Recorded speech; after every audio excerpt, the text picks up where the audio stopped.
శివలాల్, జై శివలాల్.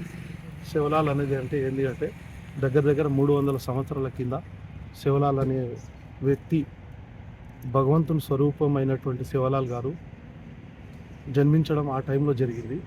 కానీ పూర్తిగా ఏంటంటే ధర్మానికి అనుకూలంగా, ధర్మము ఏ రకంగా నిర్వర్తించాలి, ధర్మాన్ని ఏ రకంగా ఇచ్చేయాలి పూర్తిగా నేర్పిన వ్యక్తి శివలాల్.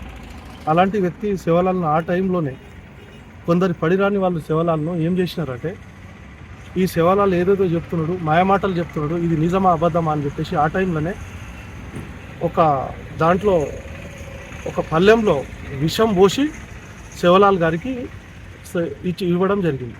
దాన్ని తాగినాక శివలాల్ చనిపోతారని తెలిసి, కానీ అది భగవంతుని ధర్మంతో జీవిస్తున్నారు కాబట్టి ఆ శివలాల్ తాగిన తర్వాత అది విషం పోయి అమృతం లాగా తయారైంది. అలాంటి శివలాల్ని ఇవాళ భూమి ఇచ్చి మళ్ళీ లాక్కోవడం, మళ్ళీ చేయడం, ఇచ్చిన గుడి కట్టే దగ్గర వచ్చి కనీళ్ళు నాటడం ఇది మంచిది కాదు. ఎవరైనా వాళ్ళ లీడర్లు కానీ ప్రజాప్రతినిధులు కానీ సహకరించి గుడిని కట్టుకోవడానికి అన్ని రకాలుగా సహకరించాలని నేను కోరుకుంటున్నాను. ప్రతి వారికి ధన్యవాదాలు తెలియజేస్తాను. జై శివలాల్, జై శివలాల్, జై శివలాల్, జై శివలాల్, జై మేరామా, జై మేరామా.